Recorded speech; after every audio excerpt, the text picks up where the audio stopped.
A ver, buenas noches con todos. Vamos a continuar con la clase de ayer. Ya les hemos esperado unos 6 minutitos a los que se conectan, ya se irán conectando posteriormente.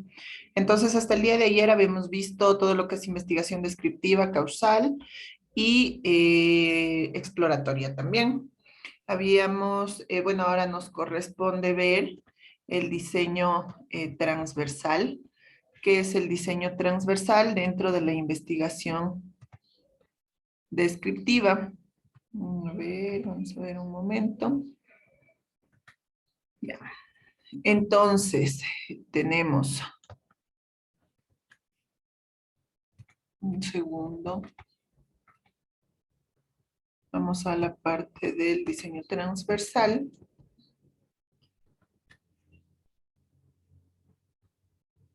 Ya, entonces la investigación transversal llega a un momento en el proceso de un proyecto o de una investigación donde deben de tomarse la decisión de realizar una investigación transversal o hacer un estudio longitudinal. Y es que el diseño de las encuestas impacta de manera significativa el desarrollo del estudio. La investigación transversal y los estudios longitudinales son métodos observacionales, es decir, que los investigadores buscan registrar información sobre sus sujetos sin manipular el entorno del estudio. Por ejemplo, imaginemos si realizamos un estudio para una importante marca deportiva. Para este caso, la investigación se limita en medir la cantidad de kilómetros recorridos por caminantes diarios o por corredores diarios, ¿no? Y los que no corren junto con cualquier otras características que pueda ser de interés para nosotros.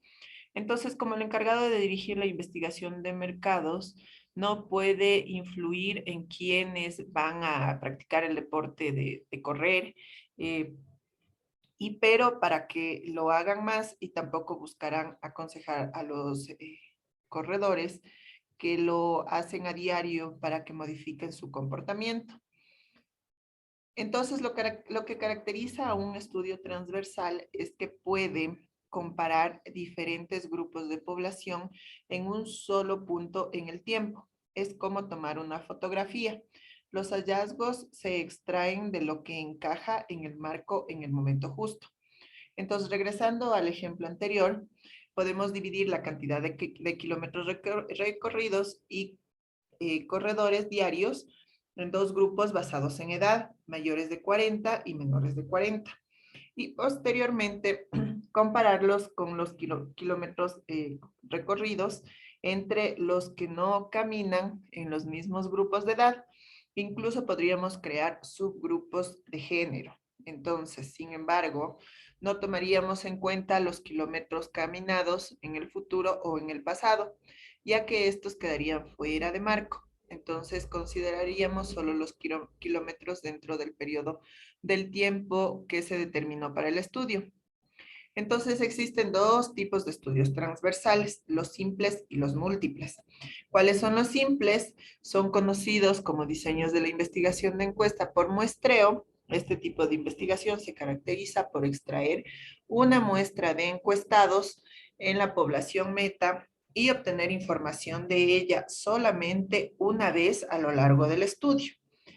Y los estudios transversales múltiples, a diferencia del simple, en los diseños múltiples se cuenta con dos o más muestras de encuestados y se obtiene información de todos ellos en una sola ocasión. Entonces, es normal que la información de estas muestras se obtenga en diferentes periodos de tiempo. Unas características de este diseño es que permite comparaciones en conjunto, pero es bastante limitada a nivel de estudios en individuos, ya que se toma una muestra diferente cada vez que se aplica una encuesta. No hay forma de comparar las medidas de un encuestado individual entre las encuestas. ¿Cuáles son los beneficios y limitantes de esta investigación transversal? Permite comparar muchas variables diferentes al mismo tiempo. Por ejemplo, podemos ver la edad, el sexo, el nivel de ingresos, el nivel educativo, en relación con los kilómetros recorridos por un atleta. Entonces, con poco o ningún costo adicional. Sin embargo, las investigaciones transversales pueden no proporcionar información definitiva sobre las relaciones de causa y efecto. Esto se debe a que estos estudios ofrecen una imagen instantánea de un solo momento en el tiempo. No consideran lo que sucede antes o después. Por lo tanto, no podemos saber con certeza si los atletas diarios caminaban la misma cantidad de kilómetros antes de comenzar sus regímenes de ejercicio o si el comportamiento del recorrido o del trote diario ayuda a mejorar su capacidad de resistencia. Entonces, ¿cuáles son las fortalezas de este tipo de investigación?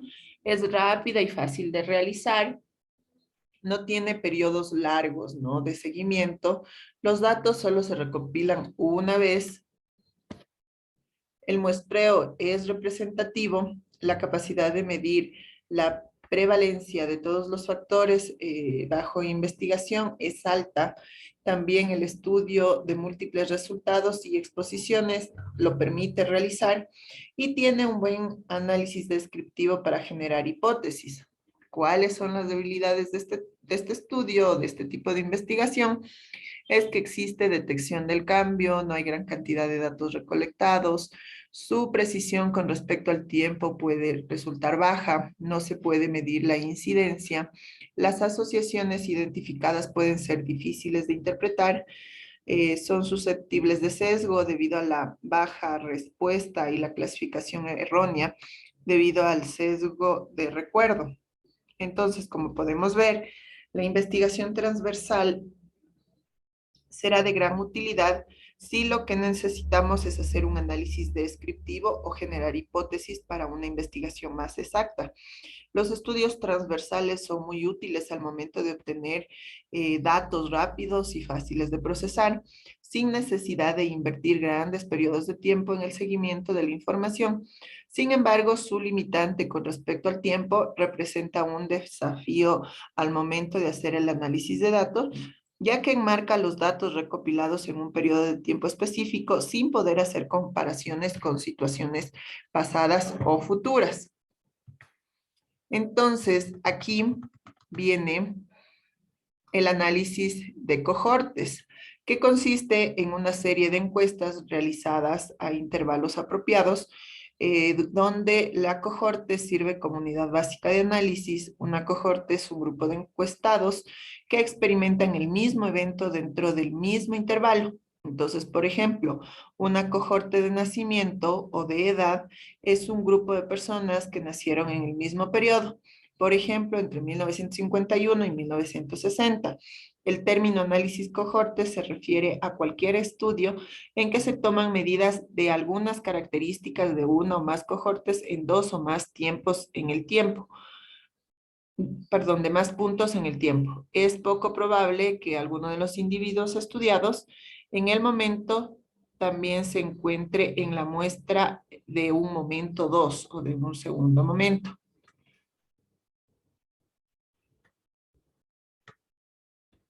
Por ejemplo, a ver, les voy a mostrar un ejemplo.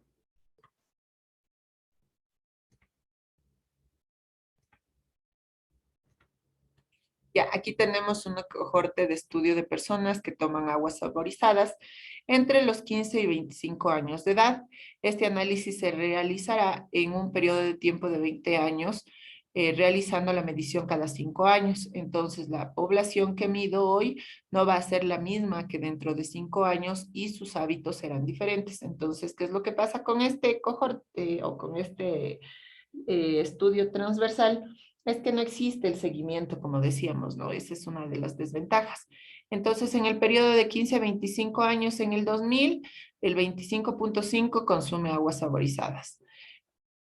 Después de 5 años, en la edad de 20 a 30, bueno, en el mismo momento, perdón, con 5 años más, las personas 20 a 30, en el 2000 tenemos que consume el 20, del 25 al 35, igual el 20% de consumo de agua saborizada. Las mismas personas no van a ser analizadas en el 2005. Va a ser otro grupo de personas de 15 a 25, de 20 a 30 y de 25 a 30. Entonces, quizás las personas de 15 a 25 vayan a ser encuestadas en el grupo de 20 a 30. Entonces, esa es las flechitas que tenemos y que se va hacia abajo. Entonces, cada intervalo después de 5 años podría ser encuestado bajo otros parámetros. ¿Sí?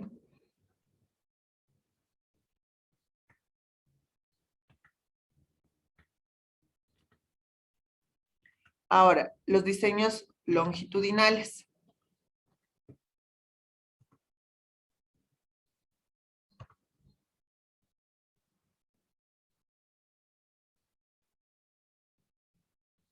La investigación longitudinal es un estudio igual o observacional, igual que el transversal, que recoge datos cualitativos y cuantitativos y se encarga de emplear medidas continuas o repetitivas para dar seguimiento a individuos particulares durante un periodo prolongado de tiempo, a menudo años o décadas. En este estudio, el creador de la encuesta no interfiere en los encuestados, quienes son observados durante un periodo de tiempo que va desde meses hasta décadas para verificar cualquier cambio en ellos o en su actitud. Entonces, el longitudinal es lo contrario del transversal, ¿sí? Algunos de los ejemplos clásicos que se puedan utilizar para los estudios longitudinales son, por ejemplo, las tendencias de mercados y conocimientos de marcas.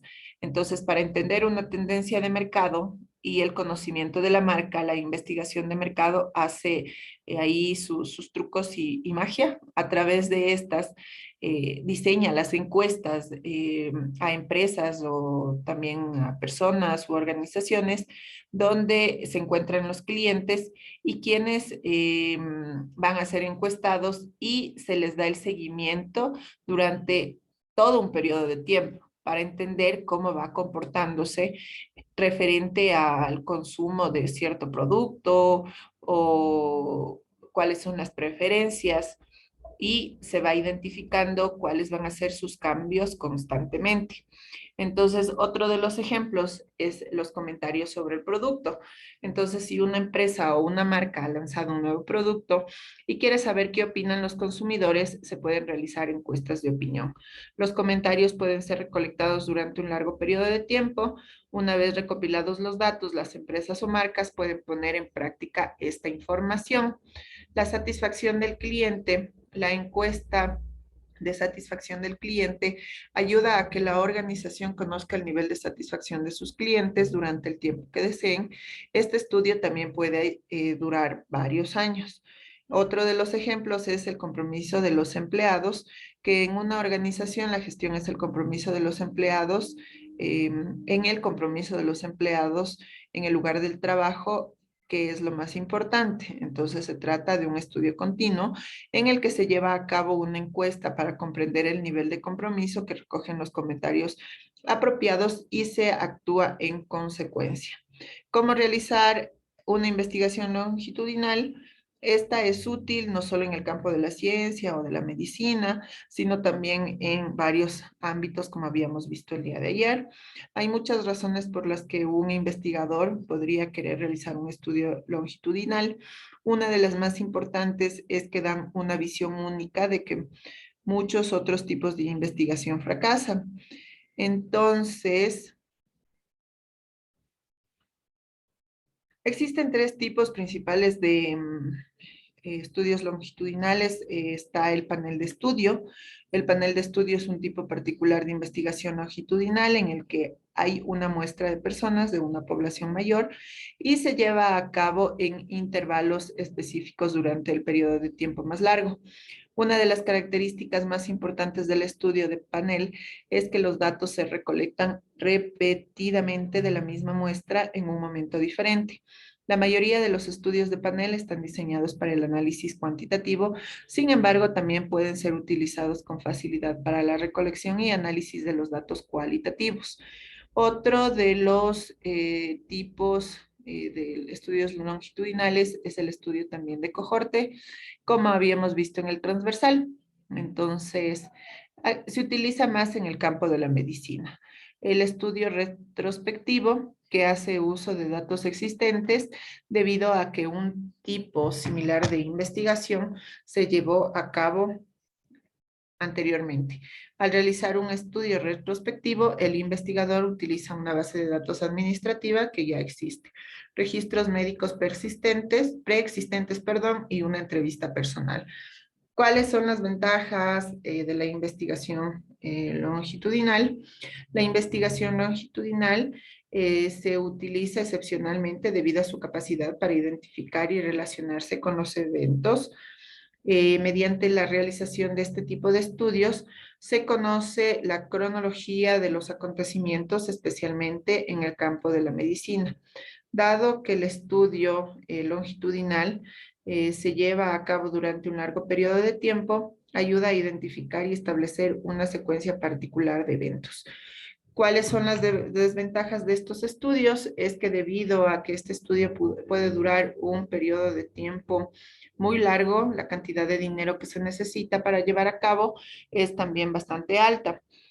Un periodo de tiempo prolongado puede significar que el número de encuestados abandonen la encuesta, entonces la gente se puede aburrir y lo más probable es que no participen hasta el final de la investigación. Las personas también pueden empezar a actuar de manera diferente porque saben que están siendo observadas. Esto es un inconveniente en términos de los datos recolectados y no permanecerá imparcial. Esta de investigación longitudinal ayuda a proporcionar percepciones significativas que podrían no ser posible con otras formas de estudio, como los estudios transversales. Además, permite a los investigadores rastrear el desarrollo durante un periodo de tiempo más largo, en lugar de limitarse a sacar conclusiones precipitadas.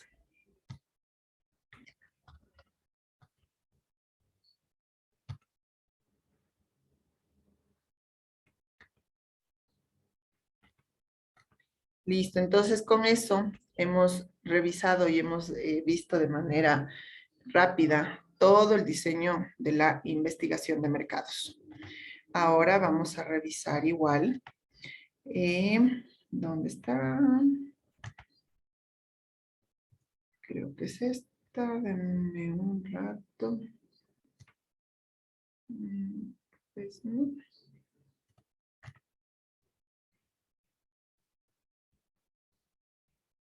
Un segundito, por favor. Se me acaba de cerrar el archivo.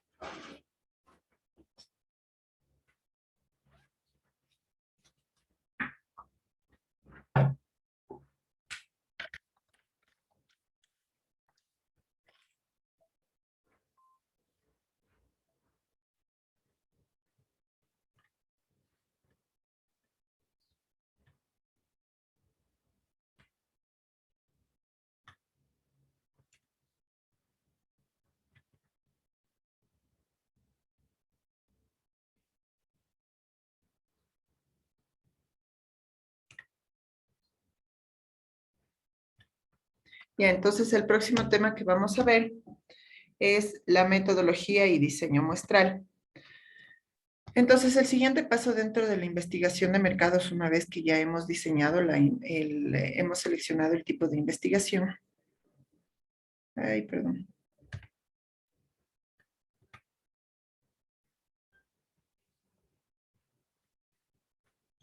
Un segundo, un segundo.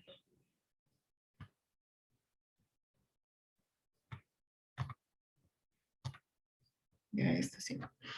Viene a ser, bueno, ya una vez que hemos seleccionado qué tipo de investigación vamos a ocupar, tenemos los pasos del diseño muestral.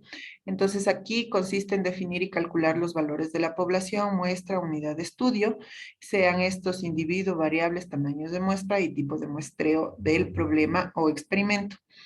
Estos pasos del diseño muestral también consiste, generalmente los datos son medidas de la variable, Los datos crudos u originales son aquellos datos obtenidos directamente del experimento, es decir, no han sido sometidos a tratamiento estadístico.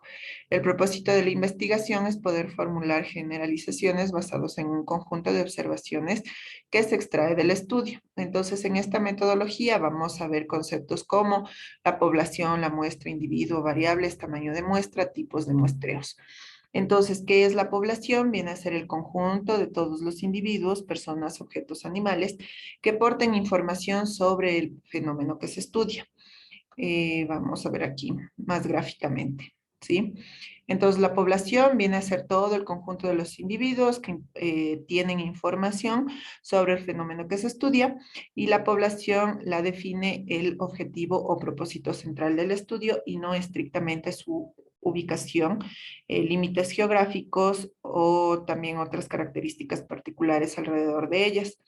La muestra viene a ser una selección al azar de una porción de la población, un grupo reducido de elementos de dicha población, al cual se le evalúan características particulares, generalmente con el propósito de inferir tales características a toda la población. Entonces, por eso aquí tenemos el círculo grande, que viene a ser la población, y la muestra, este pedacito de la población. Ahora, dentro de la muestra tenemos el individuo, que es cualquier elemento que aporte información sobre el fenómeno que se estudia. El elemento o individuo muestral se refiere a la unidad más pequeña en que se puede descomponer una muestra. Las variables es toda aquella propiedad que de algún objeto, persona o evento que posee diferentes valores. El término variable implica una característica que cambia, tal como la frecuencia cardíaca, la presión arterial, la masa corporal, etc. Durante un proceso de investigación se debe definir las variables dependientes e independientes. Entonces, ¿se acuerdan que habíamos visto? Las independientes son las causas y las dependientes son el efecto. El individuo viene a ser cualquier elemento que aporte información sobre el fenómeno que se estudia. El elemento o individuo muestral se refiere a la unidad más pequeña que se puede descomponer de una muestra. Entonces, tenemos las variables independientes, es la que habrá de ser manipulada en el experimento, es decir, aquella que cambia y posee potencial de afectar la variable dependiente. Por lo tanto, es controlada sistemáticamente por el investigador. Entonces, las independientes, habíamos dicho que son las causas. Y las dependientes se determina antes o después de haber tratado la variable independiente. Representa la medida que se emplea para determinar el efecto de la variable independiente y viene a ser los efectos. Otro tipo de las variables son las variables cualitativas, que son aquellas que se refieren a cualquier cualidad o atributo no medibles en número, por ejemplo, la organización, el personal y funciones. Las variables cuantitativas ya vienen a ser cantidades, ¿no? La parte numérica se da en términos numéricos, de hecho, y se subdividen en cuantitativas continuas, que pueden asumir cualquier valor en números reales, y las cuantitativas discretas, que asumen valores enteros, números enteros.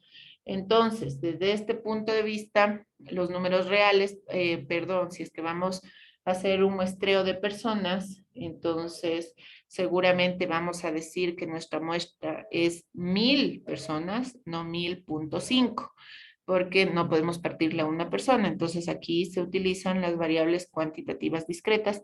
En cambio, si queremos medir cuántos kilómetros ha recorrido un vehículo por una semana, entonces ahí sí podemos poner, yo qué sé, 100.30 kilómetros. Entonces ese ejemplo sí nos permite usar números reales, es decir, cuantitativos continuos. Entonces,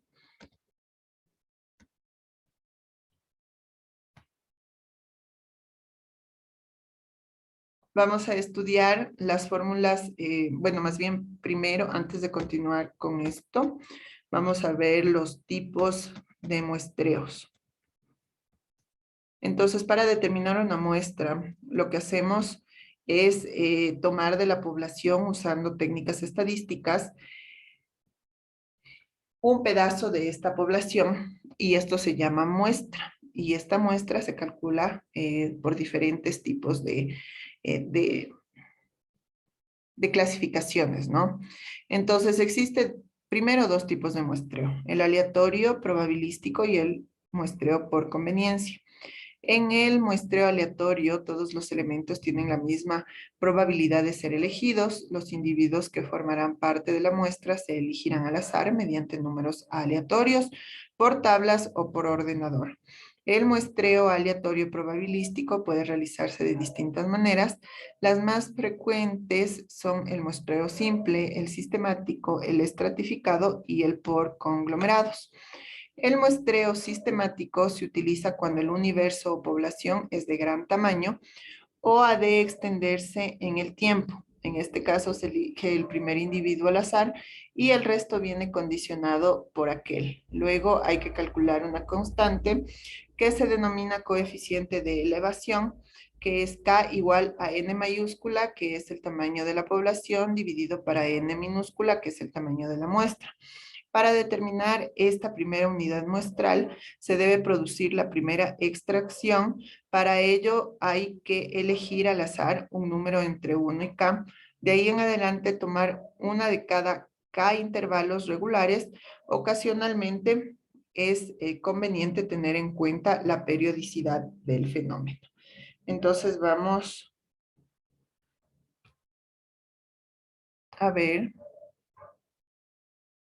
un ejemplo.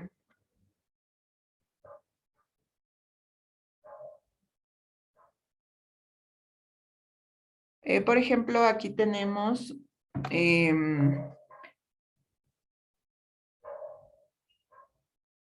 denme un segundo, por favor. Tengo una llamada, sí, antes de continuar.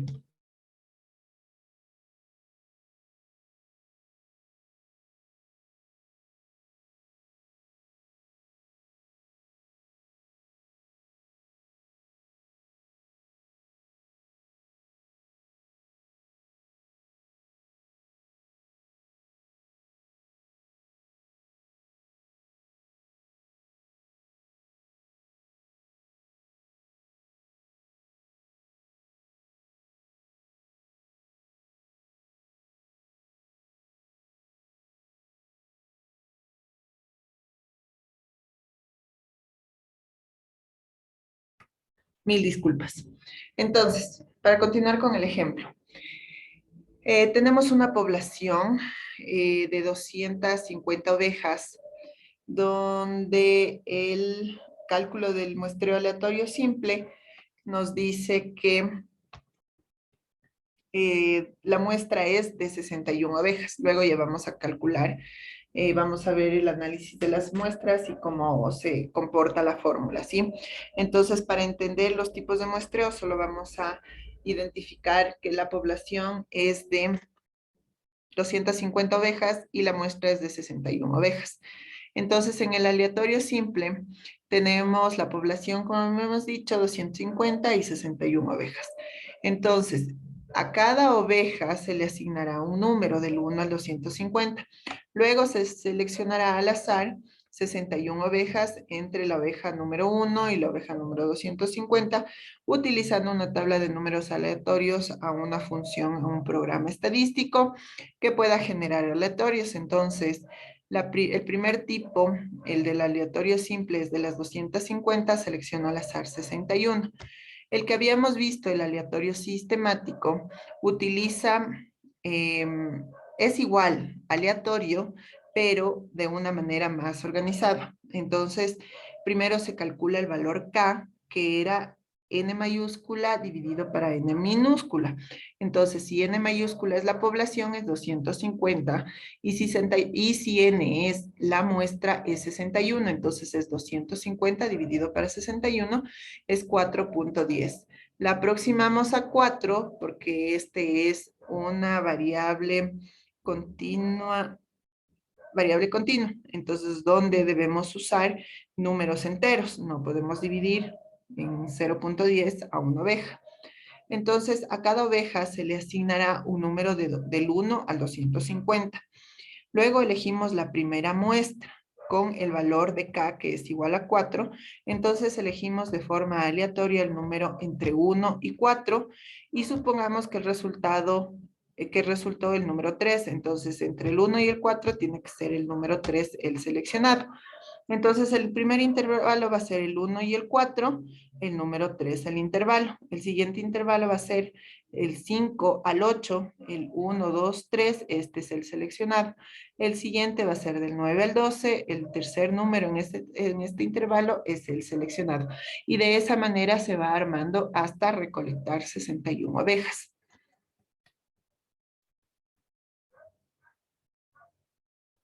¿Cuáles son las ventajas de este muestreo aleatorio sistemático? Es fácil de aplicar, no siempre es necesario tener un listado de toda la población. Cuando la población está ordenada siguiendo una tendencia conocida, asegura una cobertura de unidades de todos los tipos. Las desventajas, si la constante de muestreo está asociada con el fenómeno de interés, se pueden hallar estimaciones sesgadas. El otro tipo de muestreo es el muestreo estratificado. Entonces, el azar no es una garantía de representatividad. Este muestreo pretende asegurar la representación de cada grupo en la muestra. Cuanto más homogéneos sean los estratos, más precisas resultarán las estimaciones. Consiste en la división previa de la población de estudio en grupos o clases que se suponen homogéneos respecto a las características de estudiar. A cada uno de estos estratos se le asigna una cuota que determinaría el número de miembros del mismo, que comprenderán la muestra. Dentro de cada estrato se suele usar la técnica de muestreo sistemático, ya que con aquello suelen ser la técnica usada en la práctica y más eficiente. También, según la cantidad de elementos de la muestra que se han de elegir de cada uno de los estratos, existen dos técnicas de muestreo estratificado. Tenemos la asignación proporcional, donde el n sub i es igual a n, que es la muestra, multiplicado por la población del estrato dividido para el total de la población. Y la asignación óptima, la muestra recogerá más individuos de aquellos estratos que tengan más variabilidad. Para ellos es necesario ser consciente previo a la población. Vamos a ver entonces el ejemplo de las ovejas.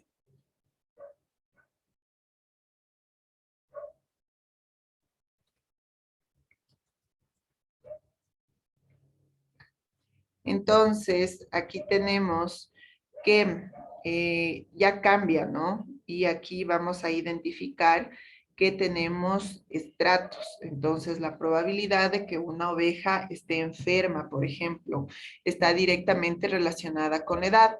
Por ejemplo, si tiene que el 44% de las ovejas son menores de 2 años, que el 28% de las ovejas son de 3 a 4 años, que el 18% de las ovejas son de 5 a 6 años y que el 10% de las ovejas son son más de 6 años. Entonces, con el mismo número de población y muestra, primero elegimos el estrato con sus respectivas poblaciones y muestras. Entonces existen 4 estratos que son los siguientes. Tenemos el estrato 1, que eran las ovejas menores de 2 años, el estrato 2, que son las ovejas de 3 a 4 años, el estrato 3 de 5 a 6 años y el estrato 4 de más de 6 años. Entonces calculamos el tamaño de la muestra en cada estrato, a población grande, muestra grande, a tamaño de población pequeña, tamaño de muestra pequeña. Entonces, aplicando asignación proporcional, el tamaño de la muestra en cada estrato es proporcional a su tamaño en la población y la fórmula viene a ser la siguiente. Entonces, es el NI viene a ser la muestra del estrato 1, que es igual a N, que es la muestra por la población del estrato dividido por el total de la población, siendo que con esta fórmula en el estrato 1 vamos a tener el 44%, el 28%, el 18% y el 10% respectivamente según los estratos.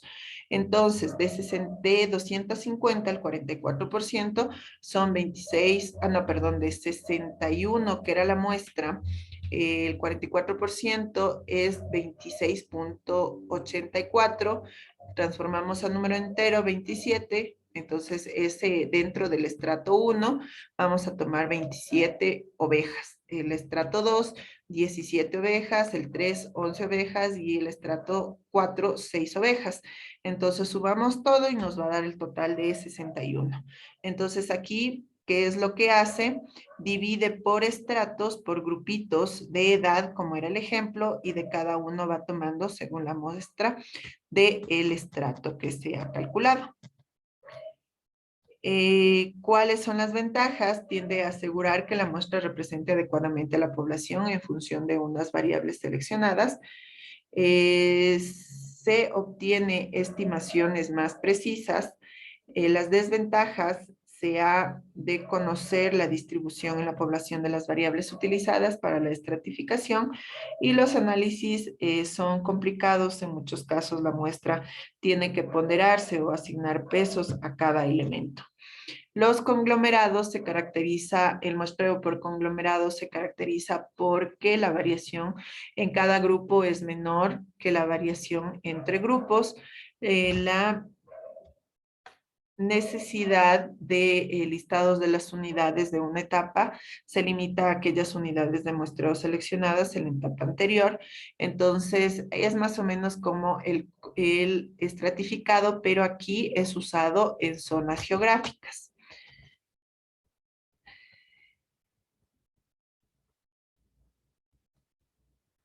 Entonces aquí podemos decir que tenemos ovejas en la zona norte, sur y centro, y de ellas se va calculando la muestra para que vayamos sumando también, depende de cada conglomerado, hasta llegar a 61 ovejas.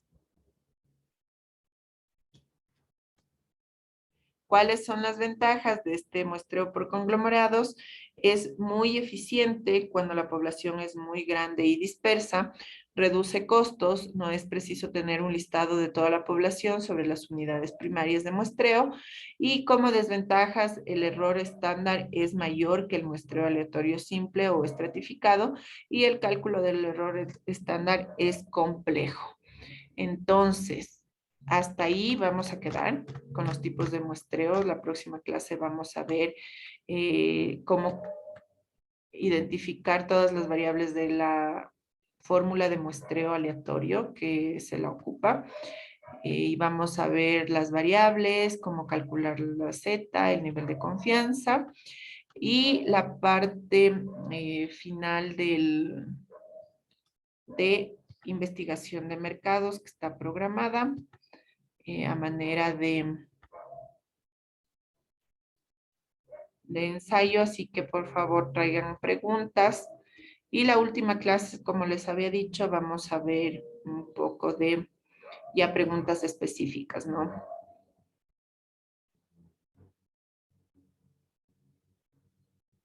Entonces, preguntas, chicos. La próxima clase igual vamos a ver ya análisis de datos y resultados de la investigación.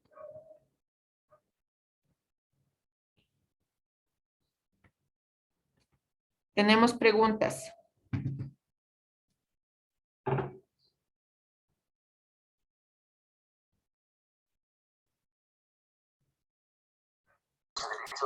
Ingeniera, ¿sí me escucha? No le escuché la persona que me estaba hablando.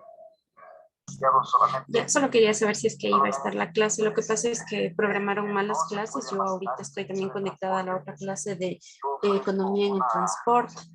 Entonces quería saber si es que hasta ahí nomás va a quedar la clase. No, la próxima clase es a las 7 de la noche. Entiendo que solo por esta vez estaba a las 8.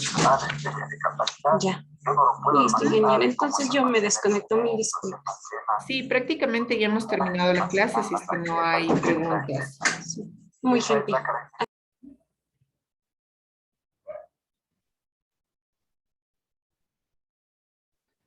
Entonces, chicos, no hay preguntas. Ingeniera, muy buenas noches. Yo tengo una consulta. Claro. Con respecto a los distintos, las distintas fórmulas que nos dan hasta donde hemos llegado. Estas, estas fórmulas son unificadas, no hay más fórmulas, son las únicas, las que únicamente hay que, en este caso, pues, únicamente ya llenar los datos y ya obtendríamos ya el resultado, o existe tal vez alguna otra manera. Em, Bueno, dentro de la plataforma ustedes tienen una matriz que ya está lista en Excel, solo ingresan datos y calculan. No creo que para el examen les vayan a hacer calcular las muestras, pero igual ustedes tienen ese apoyo, no solo identificar las variables y les va a calcular inmediatamente. Lo que sí es importante es saber cómo funciona la fórmula y qué variables intervienen, cuál es la diferencia entre N mayúscula, N minúscula, la E, P, Q. Entonces, eso es importante incluso dentro del examen también, ¿no?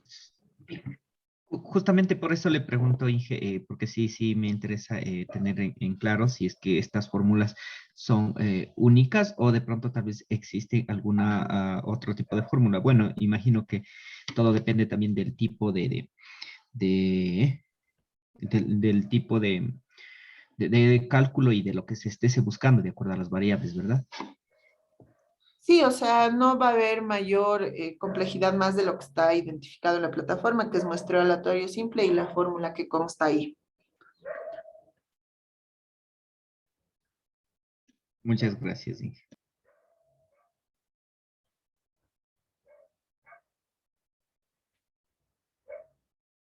¿Alguna otra pregunta?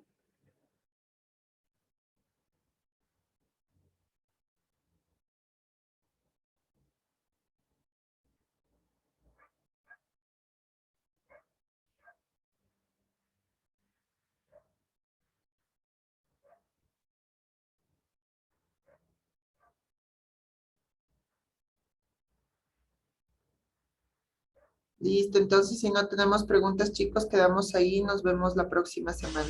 Que tengan una buena noche. Igualmente, Inge, una buena noche. Gracias. Muchas gracias, buenas noches.